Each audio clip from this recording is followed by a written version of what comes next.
혹시 로마 가보신 분 있으세요? 로마에 가면 상타 스칼라 성당이라고 있는데요. 제가 사진을 준비해놓고 잊어버리고 안 보냈어요. 그래서 볼 수는 없습니다. 근데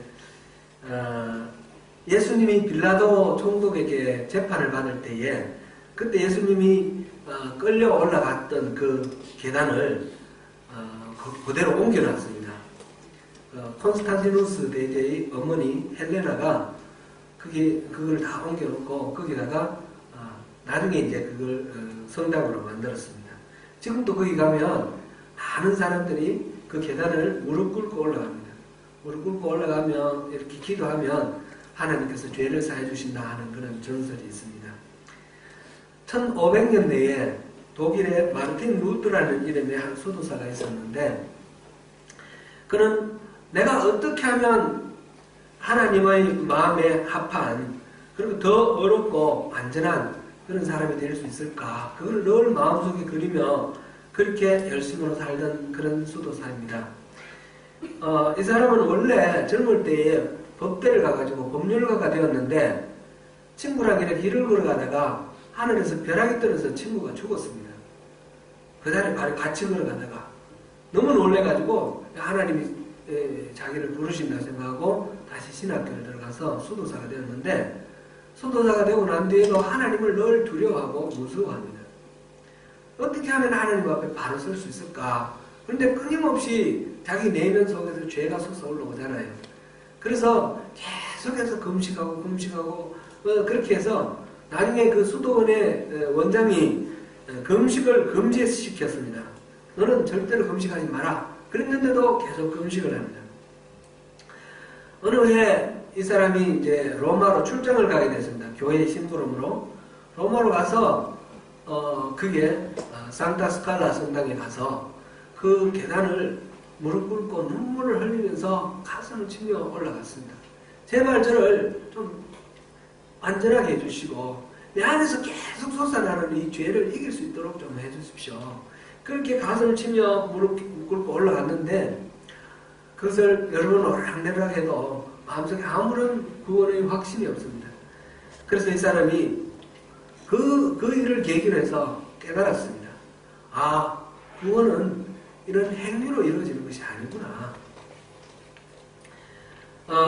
그래서 이 사람이 종교개혁의 횃불을 들게 되었죠. 로마서 1장 17절 말씀. 복음에는 하나님의 의가 나타나서 믿음으로 믿음에 이르게 하나니 기록된 바 오직 의는 믿음으로 말미암아 살리라. 이 말씀과 같다. 이렇게 얘기를 했습니다.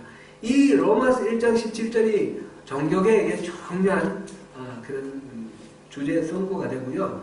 그 이후에 일어나는 많은 종교개혁에서도 이 말씀이 선고가 됩니다. 주제 선고가 됩니다. 마틴 루터는 종교개혁을 하면서 슬로건으로 3가지를 내세웠습니다. 오직 믿음으로 솔라 피데, 오직 성경으로 솔라 스크립투라, 오직 은혜로 솔라 그라티아. 이 3가지 이것을 종교개혁의 3대 원리로 삼았습니다. 그 당시는 로마 카톨릭이 그 성 베드로 성당, 로마에 가면 가장 큰 바티칸 성 공국의 그 한가운데 있는 그 성당이 있죠. 그 성당을 짓느라고 많은 재정이 드니까 면죄부를 팔았습니다. 말하자면 고해성사하지 않습니까? 카톨릭에서 고해성사를 하는데 고해성사를 할 때 신부가 뭐를 하라 이렇게 이제 하고 죄를 사해주고 이러는데 면죄부를 팔아서 이 면죄부를 사면 죄가 용서받는다 이렇게 면죄부를 팔았습니다. 면죄부가 나중에 재정이 좀 이렇게 어려우니까 이걸 막 세일도 하고요, 막 판촉 활동을 하고 난리를 뜹니다. 그래서 그것을 반대하는 나라들이 생기고 이 마틴 루터가 1517년에 그 비텐브르크 성당의 그 문에다가 95개조 그 논제를 붙였습니다. 이 지금 교회가 썩어가고 있다. 회개하지 않으면 우리는 멸망당한다. 그러면서 95개조를 제시를 했는데 1517년 10월 31일 내년이 500주년이 됩니다. 그것이 종교개혁의 중요한 출발점이 되었죠. 이 세 가지, 오직 믿음으로, 오직 성경으로, 오직 은혜로, 이 세 가지는 오늘날 우리에게도 올바른 신앙을 세우기 위한 개인적 종교개혁의 중요한 이슈가 됩니다. 제가 4월에 첫 번째 설교를 하고 5월에 두 번 설교를 하고 그 다음에 6월부터 제가 이제 이 교회에 오면서 계속해서 설교를 해왔는데 한번 리뷰를 하기를 원합니다. 처음 와서 제가 말씀 전한 내용은 하나님의 음성을 듣거든 마음을 완고하게 하지 마라, 그 말씀이었습니다. 하나님의 음성을 듣고 하나님의 이적을 경험을 하더라도 그 가운데서 자기 마음을 완고하게 해가지고 멸망당한 사람들이 있었습니다. 그것이 바로 광야에서 40년 동안 매일 만나를 먹고 매일 구름기둥 불기둥 하나님의 기적을 체험한 이스라엘 백성들이 결국 하나님을 진노하게 했습니다. 그러니까 하나님께 우리가 뭔가 기적을 보여주시고 우리가 기도했을 때 응답해 주시고 이것만으로 우리를 지지한다고 생각하면 안 됩니다. 하나님 끊임없이 말씀하시는데 그 말씀을 제대로 분별하고 듣고 순종하지 않으면 말씀 듣는 것이 오히려 우리가 재앙이 되는 그런 경우가 됩니다. 그래서 정확하게 하나님 말씀을 잘 듣자. 그리고 하나님 말씀 듣는 것은 경외함과 친밀함으로 하나님과의 관계를 맺는 거다. 이렇게 말씀드렸습니다. 5월초에서도 우리가 신앙의 핵심에 대해서 살펴보았고 또 교회, 참된 교회 되면 뭔가를 살펴보았는데 결국 신앙은 하나님을 잘 알고 하나님을 사랑하면서 하나님과의 친밀한 사랑의 관계를 맺어나가는 것, 그것이 신앙이라는 것이요. 그것을 우리가 보았습니다. 교회도 바로 그렇게 구원받은 하나님의 백성이기 때문에 하나님 백성으로서 우리가 그렇게 살아가는 것, 하나님과의 관계가 최고로 중요하다 하는 것을 봤습니다. 하나님의 관계를 바로 세우기 위해서 우리가 알아야 할 하나님을 알아야 되는데 그 중에 핵심적인 것이 우리 복음이었죠. 복음, 예수님께서 이 땅에 오셔서 전하신 그 복음은 내용이 무엇이었습니까? 한마디로 말하면 기억나십니까? 기억나실 거라고 생각합니다. 예수님이 전하신 복음, 하나님 나라입니다. 그죠? 하나님 나라. 하나님 나라가 이 땅에 임했다. 가까이 왔다. 회개하고 그 하나님 나라로 들어가자라는 말씀이었어요. 사도들이 전한 복음은 조금 다르게 표현됐습니다. 사도들이 전한 복음은 무엇이었습니까? 예수님이 하나님 나라시다. 예수님을 믿어서 우리가 하나님 나라로 들어갈 수 있다. 그러니까 예수님의 나심과 사심과 죽으심, 부활하심 이 통째로 전체적으로 예수님 전생애가 바로 하나님 나라의 이정표다. 그래서 예수님을 믿어야 된다. 그거를 사도들은 끊임없이 전했습니다. 예수님과 그 복음, 그 십자가, 그것을 복음으로 이렇게 전했습니다. 예수님의 그 죽으심 십자가 안에 모든 것들이 농축되어 있다고 그랬죠. 십자가에 새겨진 예수님의 그 사건, 십자가 사건, 네 가지 의미를 우리가 살펴봤습니다. 여러 가지 있는데, 네 가지 의미. 이거는 우리가 잊어버리면 안 되고, 계속 기억하고 있어야 됩니다. 첫 번째 뭡니까? 첫 번째, 속죄. 죄를 용서받는 것. 두 번째는, 화목제물 된 것. 화목. 하나님과 우리의 관계가 회복된 것. 세 번째는, 대소. 우리가 노예 상태, 죄의 노예 상태로 되어 있다가 해방된 것. 네 번째는 세언약.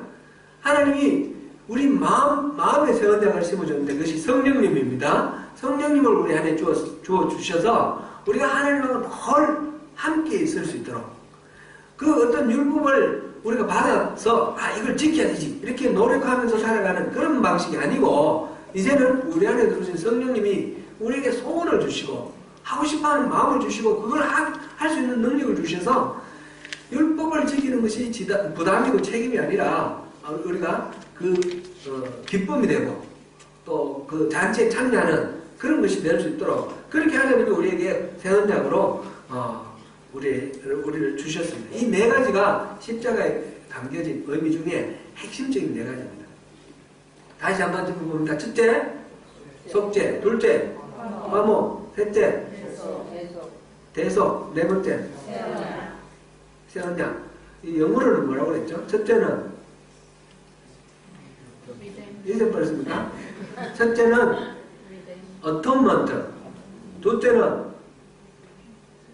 reconciliation. 셋째는 redemption. 네 번째는 new covenant. 예, 그렇게 기억하십시오. 다음 시간에 시험 치겠습니다.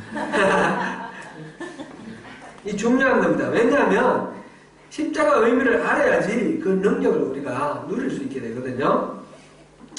자, 이 능력을 누리는 것을 가로막는 것이 거짓된 신앙이라고 합니다. 거짓된 신앙을 잘 분별할 수 있는 하나님의 기준, 다림줄, 그리고 그 다림줄을 볼 수 있는 영적 분별력, 이것을 우리가 구해야 된다.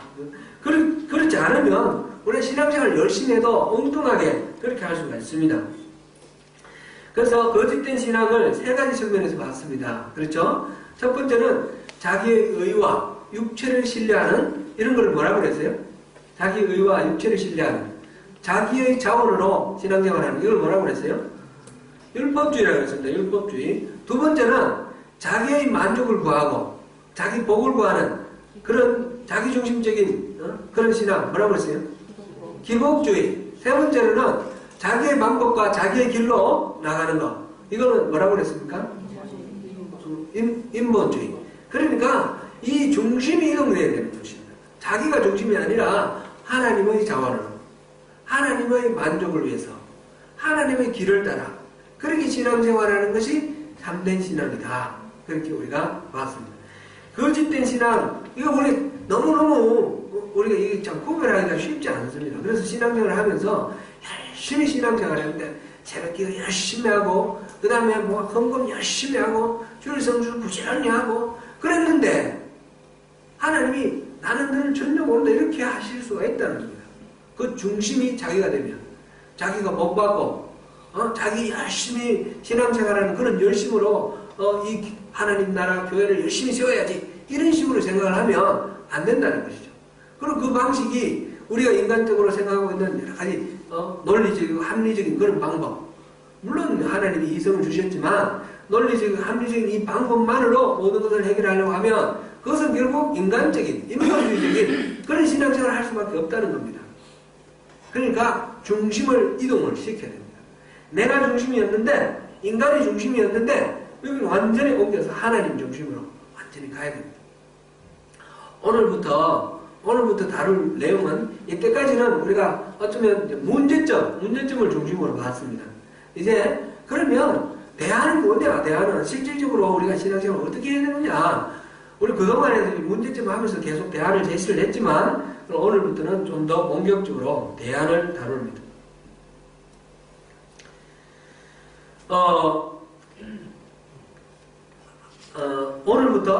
오늘하고 다음 주 두 번은 은혜, 오직 은혜로 이거를 다루겠습니다. 그 다음에는 또 성경으로, 그 다음에는 믿음으로, 그 다음에 또 필요한 것들 제가 또 제시를 하겠습니다. 오늘은 오직 은혜로 여기에 초점을 맞춰서 이렇게 보겠습니다. 먼저 우리가 기억해야 될 것은 신앙생활은 우리의 열심으로 신앙생활을 하는 것이 아니라 은혜로 신앙생활을 하는 겁니다. 이게 진짜 비결입니다. 우리의 열심으로 하다 보면 지칠 수밖에 없습니다. 하나님의 은혜로 하면 안 지칩니다. 제가 어떤 분한테 예전에 이제 권면을 그렇게 했습니다. 그분이 너무너무 열심히 신앙생활을 하는데 늘 힘겨워하는 거예요. 교회에서 또 연세도 좀 많으신 분이셨어요. 그러니까 사람들한테 행동으로도 모범을 보여줘야 되고 교회를 이끄는데 이렇게 책임도 있고 그러니까 벗고 싶다는 거죠. 벗어버리고 싶다는 거예요. 그러니까 신앙생활이 무거운 짐이에요. 제가 감리교 목사니까 그분은 감리교 권사님이셨어요. 권사님, 신앙생활을 은혜로 하시면 쉬워집니다. 제가 이제 그렇게 권면을 드렸는데 이제 이 말씀을 잘 못 이해하셨어요. 제가 어떤 신비주의적인 걸 이제 권유하는 걸 그렇게 착각을 하셨어요. 그래서 그거를 잘 못 받아들이셨는데, 신비주의적인 걸 얘기하는 거 아닙니다. 그런 게 아니고 성경에 나오는 대로 말합니다. 성경에 나오는 대로. 로마서 3장 23절에서 24절 우리 한번 보시겠습니다. 같이 우리 목소리를 맞춰서 한번 읽습니다. 시작. 모든 사람이 죄를 범하였음에 하나님의 영광에 이르지 못하더니 그리스도 예수 안에 있는 성령으로 말미암아 하나님의 은혜로 값없이 아멘. 우리가 죄를 용서받고 구원받아 의롭다고 인정받는 것은 우리의 열심 때문입니까? 아니면 은혜 때문입니까? 은혜로 말미암아 그랬잖아요. 그죠? 은혜로 값없이 의롭다 하심을 받았다 그랬잖아요. 확실히 이걸 믿으십니까? 그러니까 우리 구원받는 건 은혜로 받는 겁니다. 우리 목사님, 구원받는 거는 믿음으로 구원받는다고 그랬지 않습니까? 네, 맞습니다. 구원받는다는 거는 믿음으로 받는 것도 맞습니다. 로마서 1장 17절 아까 봤는데 제가 읽어드렸는데 다시 한번 보겠습니다. 로마서 1장 17절 같이 읽습니다. 시작. 오면은 하나님의 나라에서 믿음으로 우리에게 하나님 기록들과 진리는 믿음으로 말미암아 같으리라. 아멘. 분명히 믿음으로 말미암아 살리라 이렇게 되어 있습니다. 그렇죠? 그런데 굳이 질문을 해서 믿음으로 구원받느냐 은혜로 구원받느냐 이렇게 질문을 하면 둘 중에 하나를 선택하라 하면 어느 거냐 이런 질문을 할 때 엄밀하게 말하자면 은혜로 구원받습니다. 이거를 우리가 좀 알고 있어야 됩니다. 에베소서 2장 8절에서 9절까지 읽겠습니다. 에베소서 2장 8절에서 9절 같이 읽습니다. 시작. 너희는 그 은혜에 의하여 믿음으로 말미암아 구원을 받았으니 이것은 너희에게서 난 것이 아니요 하나님의 선물이라. 행위에서 난 것이 아니니 이는 누구든지 자랑하지 못하게 한다. 이 8절 부분에 은혜에 의하여 믿음으로 말미암아 구원을 받았으니 이 부분을 영어 NIV 성경에서는 어떻게 했습니까? 같이 한번 읽어주십시오. 이거는 제가 안 올렸나요? NIV 성경에는 이렇게 되어 있습니다. 제가 읽겠습니다. For it is by grace you have been saved through faith. By grace, 은혜에 의해서. Through faith, 믿음을 통하여. 여러분들이 구원받은 것은 믿음을 통하여 은혜에 의해서 구원받은 것입니다. 이렇게 되어 있습니다. 엄밀하게 말하자면 그렇다는 뜻입니다. 그러니까 믿음을 통해서 믿음을 관문으로 해서 그렇게 은혜를 받는 것은 맞는데 구원을 받는 것은 맞는데 구원은 전적으로 하나님의 은혜에 달려있다는 것입니다. 우리 자칫 착각을 하면 나의 믿음 때문에 구원받는다 이런 식으로 생각할 수가 있습니다. 믿음조차도 공로가 될 수 없습니다. 우리가 구원받는 것은 전적으로 하나님의 은혜입니다. 지난번에 우리 성경 공부할 때 구원의 확신할 때 우리 살펴봤는데요. 내가 아무리 구원의 확신을 갖고 있어도 그것이 구원받는 기준이 되지 않습니다. 구원은 하나님이 주시는 것입니다. 심지어 내가 아무런 의식이 없어서 하나님을 분별할 수 있는 그런 인식 수준이 안 되는 그런 이게 지적 장애가 될지라도 하나님의 은혜를 베푸시면 구원받을 수 있는 것입니다. 그것을 근거로 해서 유아 세례도 받는다고 그랬죠. 아이가 뭘 알겠습니까? 하나님을. 그런데 우리가 유아 세례를 베푸는 이유는 하나님의 은혜에 달려있다는 그런 뜻입니다.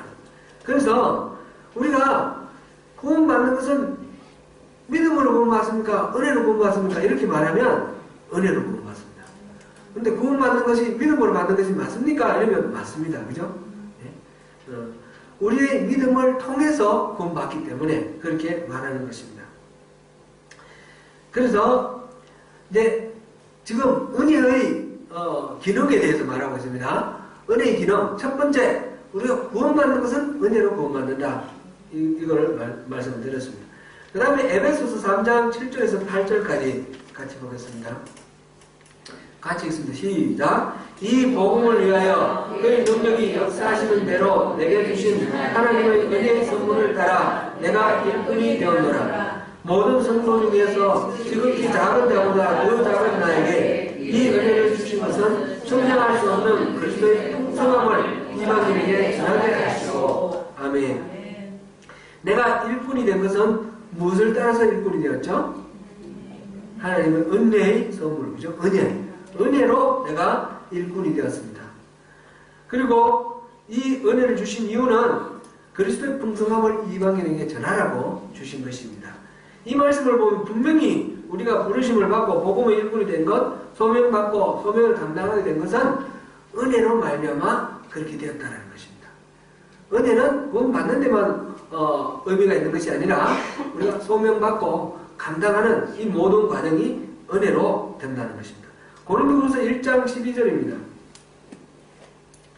같이 읽습니다. 시작. 우리가 세상에서 특별히 너희에 대하여 하나님의 거룩함과 진실함으로 행하되 육체의 지혜로 하지 아니하고 하나님의 은혜로 행함은 우리의 양심이 증언하는 바니 이것이 우리의 자랑이라. 아멘. 지금 고린도 교회 편지를 쓰면서 우리가 여러분들을 대할 때에 진실함과 거룩함으로 대하는데 이건 다 하나님의 은혜라는 겁니다. 이건 육체로 내 노력으로 하는 것이 아니라 하나님의 은혜로 되는 것입니다.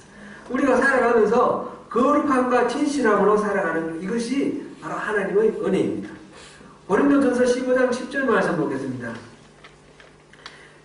같이 읽습니다. 시작. 그러나 나의 나된 것은 하나님의 은혜로 된 것이니 내게 주신 그의 은혜가 헛되지 아니하여 내가 모든 사도보다 더 많이 수고하였으나 내가 한 것이 아니요 오직 나와 함께 하신 하나님의 은혜로라. 아까 우리가 신상우 씨가 작곡한 하나님의 은혜 우리 찬양을 했는데 그 하나님의 은혜 이 성경 구절을 이제 찬양으로 만든 거죠. 다른 모든 사도들보다 내가 더 많이 수고를 했다는 겁니다. 바울 사도 보면 수많은 교회를 세우고요. 열심으로 수많은 고난과 핍박을 당하면서 하나님이 나를 세워 나갔지 않습니까? 그런데 그 모든 것들이 그 열심조차도 자기의 것이 아니라는 겁니다. 하나님이 그렇게 하게 해주시니까 하나님 은혜로 그것을 할 수 있었다는 거죠. 주를 그러니까 구원을 받는 우리 구원받은 백성들의 그 구원받는 것, 그리고 소명을 받고 감당하는 것, 또 거룩한 삶을 살아가는 것, 그 다음에 우리 오늘날까지 우리가 있는 존재로 주어지는 모든 것들, 특별히 주님의 은혜 안에서 수고하고 애쓴 모든 것들, 이게 다 하나님의 은혜라는 그런 말씀입니다.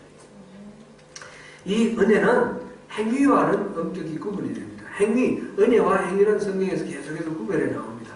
로마서 11장 6절 말씀부터 보겠습니다. 만일 은혜로 된 것이면 행위로 말미암지 않음이니 그렇지 않으면 은혜가 되지 못하느니라. 은혜의 반대는 행위입니다.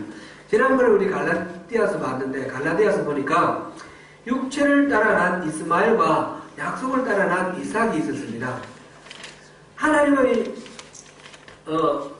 언약을 듣고 하나님께 전적으로 의지하면서 낳은 이삭, 이것이 바로 은혜인데 반면에 스스로의 노력, 자기의 방법, 이삭이 낳을 때까지 기다리지 못해서 중간에 이 여종 하갈을 아브라함에게 들여보내서 낳은 아들이 이스마엘 아닙니까?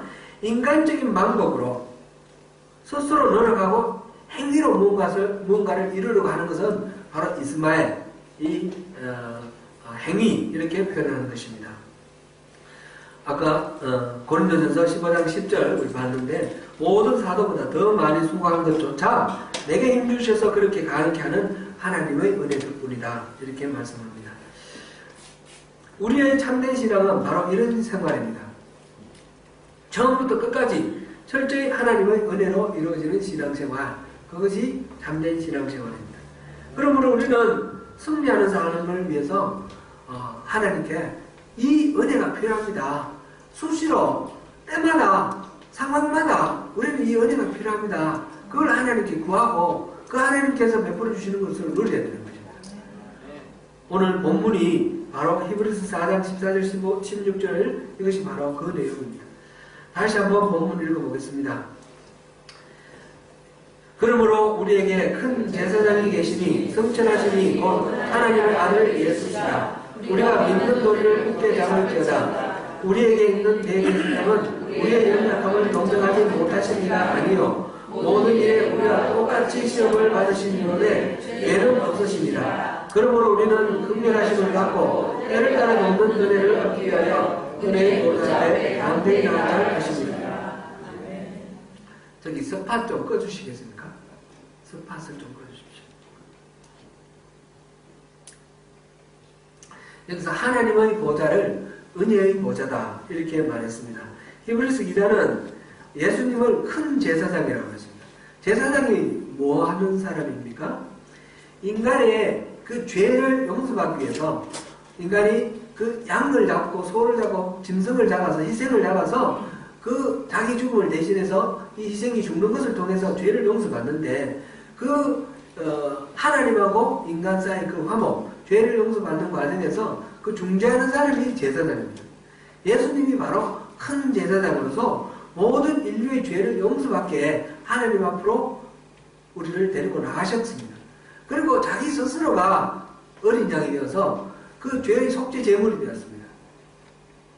그래서 자신을 단번에 드리는 그런 제사로 다른 짐승을 계속 잡아야 되는데 예수님은 한 번 죽으심으로 인간의 모든 죄를 다 용서받을 수 있도록 그렇게 길을 열어주셨습니다. 이것이 바로 우리가 죄인으로서는 갈 수 없는 길, 용서받고 갈 수 있는 그 길, 하나님께로 나가는 그 보좌에로 나가는 그 길을 열어주셨습니다. 예수 그리스도 보혈의 그 피를 입음으로 우리가 하나님 앞에 나아갈 수 있게 된 것입니다. 예수님은 큰 제사장일 뿐만 아니라 우리의 모든 연약함과 우리의 모든 고난, 시험 이런 것들을 다 당하신 그런 인간으로 이 땅에 오신 하나님이십니다.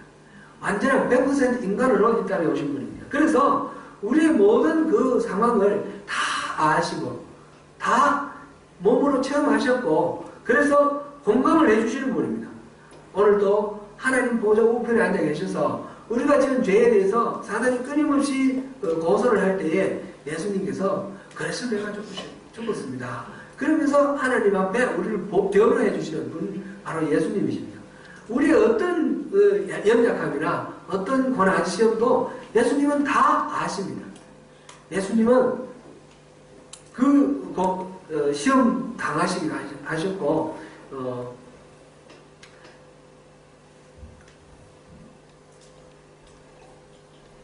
우리의 모든 것들을 다 경험하셨습니다.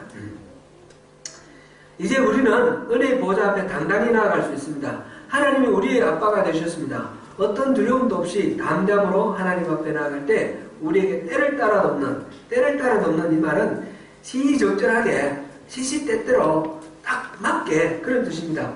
모든 은혜를 공급해 주실 것입니다. 하나님은 그것을 기뻐하십니다.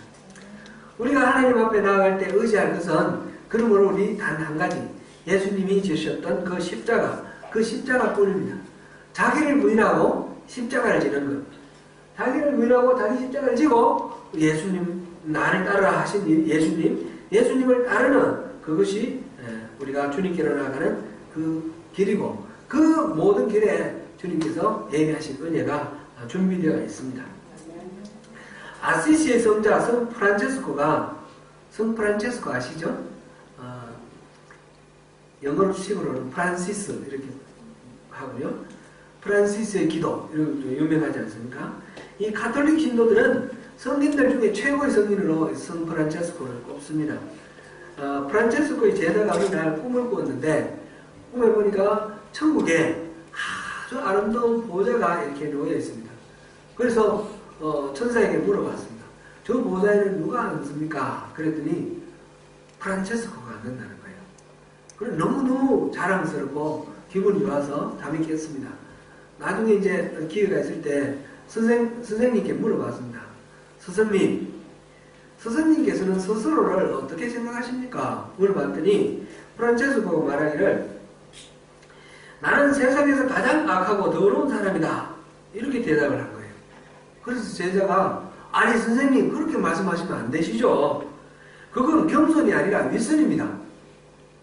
세상에 수많은 죄인들, 강도들도 있고 살인자들도 있고 그런데 선생님같이 이렇게 거룩하신 분이 내가 제일 악하다 그러면 저 사람들은 뭐가 됩니까? 그렇게 아주 물었습니다. 그랬더니 프란체스코가 대답합니다. 만약 내가 받은 이 은혜를 저들이 다 받았다면 저들은 나보다 더 잘할 거다. 내가 이 은혜를 받지 않았다면 나는 저들보다 훨씬 못 살고 있다. 내가 지금 그 많은 은혜를 받았음에도 불구하고 이것밖에 못 살잖아. 그렇게 얘기를 했습니다. 성도 여러분, 여러분은 어떻게 생각하세요? 프란체스코가 받은 은혜 중에 여러분이 받지 못한 은혜가 있습니까? 이럴 때 한번 따져보시고 하나님께 한번 요구를 하십시오. 아니 프란체스코에는 그런 은혜 주시고 왜 나한테는 안 주십니까? 따지면 하나님은 이 은혜의 보좌에 앉으신 하나님은 은혜를 주시려고 지금 기다리고 계십니다. 한번 따져보십시오. 프란체스코가 받은 은혜를 프란체스코가 고백을 했는데 예수님이 자신을 위하여 십자가를 져주셨다라고 그렇게 말했습니다. 예수님이 여러분을 위해서도 십자가를 져주셨나요? 혹시 자신을 위해서는 안 져주셨다 생각되시는 분은 하나님 앞에 따져 물으시고 그것도 받으세요. 그 은혜도. 그 은혜 받으시고요. 또 프란체스코 고백하기를 주님이 항상 자기 안에 있다고 그래요. 이 은혜 혹시 여러분들도 받으셨나요? 네. 만약 못 받으셨으면 구하십시오. 하나님께 구하십시오. 내 안에 와주십시오. 구하십시오. 사실 따지고 보면 프란체스코가 받은 은혜는 우리도 다 받았습니다. 프란체스코가 받았는데 우리가 못 받은 은혜는 없습니다. 그렇지 않습니까? 하나님의 은혜는 제한이 없었습니다. 하나님의 베푸시는 은혜는 똑같은데 우리가 누리는데 차이가 있습니다. 왜 그렇습니까? 그것은 우리의 믿음과 순종의 문제입니다. 믿고 순종하면 온전히 누리게 되고 그렇지 않으면 누리지 못하게 됩니다. 성경에는 분명히 그리스도가 내 안에 계시다라고 적혀 있습니다. 이것을 믿고 내 안에 계신 예수님께 순종하면 예수님이 나를 다스리실 겁니다. 근데 그것을 못 믿으면 예수님하고 나하고는 상관이 없고 성령을 소멸케 하는 그런 죄를 범하게 될 것입니다. 어떤 판단을 낼 경우에도 우리가 항상 내 방식대로 그냥 직감적으로 또는 그동안에 수많은 어떤 교육을 받은 그 교육대로 전통대로 그렇게 판단하지 마시고 우리 안에 계신 주님께 물어보시길 바랍니다. 주님 이 상황이 이렇습니다. 이거 어떻게 해야 됩니까? 끊임없이 주님께 물어보는 우리 새벽기도 통해서 계속해서 하나님 음성 듣는 거 지금 보고 있는데 하나님은 그렇게 물어주기를 원하셔요. 다윗이 물어봤을 때는 바로 섰지만 안 물어봤을 때는 계속 판판이 넘어졌지 않습니까? 하나님 마음에 아파라고 하는 그 다윗조차 우리는 더 이상 말할 필요가 없습니다. 모든 것을 하나님께 물어봐야 됩니다. 우리가 중대한 결정을 내리기 위해서 지금 작정기도 하고 있는데 저는 계속해서 염려되는 것이 여러분들이 이미 결론을 내려놓고 그것을 강화하려고 계속 기도하는 그런 오류에 빠질까 그것이 염려가 됩니다. 어떤 우리가 타당한 그런 논리가 있더라도 일단은 다 내려놓으십시오. 다 내려놓으시고 하나님께 구하십시오. 그러니까 하나님이 주시는 그 응답을 받으시고 그게 하나님이 이유를 무엇으로 말씀하시는지 그 이유를 들으시기 바랍니다. 그래야지 우리가 정말 신앙생활을 하는 겁니다. 교회가 뭡니까? 교회는 인간적인 커뮤니티가 아닙니다. 교회는 다른 커뮤니티하고 다릅니다. 교회는 하나님의 구원을 받은 백성이고 하나님의 뜻대로 살아가는 하나님 나라의 백성입니다. 그렇기 때문에 교회에서 일어나는 모든 일들은 하나님께 물어보고 하나님이 기뻐하시는 대로 하나님의 뜻대로 이루어져야 됩니다. 하나님의 뜻을 물어보지 않고 그냥 합리적이고 타당한 그런 판단을 내리면 그것이 성공할 수도 있어요. 우리가 볼 때. 그것이 훨씬 더 나을 수도 있습니다. 그러나 하나님하고는 무관합니다. 하나님은 그래 잘했다 그래 잘 먹고 잘 살아라 그러실 거예요. 그 출애굽기에 그 19장에서 말씀하셨잖아요. 하나님이 바라시는 것은 우리에게 가나안 땅 주려고 하시는 것. 그 이전에 하나님과 우리가 하나 되기를 원하시는 거예요. 교제하시기를 원하시는 거예요. 이 땅에서 우리가 누릴 것은 기껏해야 70년, 80년, 100년입니다. 그런데 우리가 원하는 것은 그것이 아니지 않습니까? 영혼의 생명 아닙니까? 그러니까 이 땅에서 잘 되는 것을 구하지 마시고 영혼의 생명을 위해서 우리는 희생도 하고 값도 치러야 되는 것입니다. 제가 이렇게 말씀드린다고 해서 우리 송 목사는 참 대단하구나 이렇게 생각하시면 또 제가 거짓말쟁이가 되니까 그렇게는 또 생각하지 마시고요. 용서를 구합니다. 저도 끊임없이 고민하고 실수하고 넘어지고 다시 일어섭니다. 지금 우리가 기도하는 문제에 대해서 저도 끊임없이 이 생각 저 생각이 지금 이렇게 나오고 있습니다. 그렇다고 해서 제가 온전히 100% 하나님 말씀만 믿고 100% 하나님만 신뢰하게 되었을 때 그럴 때 설교하라 이렇게 말하면 저는 설교할 수가 없습니다. 스스로 투쟁하면서 그러면서 하나님의 은혜를 구하는 거죠. 바울 사도가 말한 바로 그 은혜입니다. 다른 모든 사도보다 더 많이 수고하였으나 내가 한 것이 아니요 오직 나와 함께 하신 하나님의 은혜로라. 바울 사도는 그런 상태가 되기를 끊임없이 구했습니다. 빌립보서 3장 12절 말씀 한번 보겠습니다. 내가 이미 얻었다 함도 아니요 온전히 이루었다 함도 아니라 오직 내가 그리스도 예수께 잡힌 바 된 그것을 잡으려고 달려간다. 바울 사도가 그렇게 분투한 이유는 무엇입니까? 예수의 손에 사로잡히는 거였습니다. 예수의 손에 잡히면 예수님이 나를 다스리시면 예수님이 나를 통치하시면 예수님이 나머지 모든 것들은 주님이 책임지실 겁니다. 하나님이 이 은혜의 보좌에서 우리를 기다리십니다. 때를 따라 주시는 그 은혜를 주시려고 우리의 대제사장이신 예수님께서 그 문을 여시고 우리를 들어오라고 문을 붙들고 계시는 것입니다. 우리 가운데 한 분도 빠짐없이 모두가 다 이 십자가를 지시고 예수님을 따름으로 이 은혜의 보좌에 담대히 나가서 때를 따라 주시는 그 은혜를 다 받아 누리시는 저와 여러분 되시기를 축원합니다. 기도하겠습니다.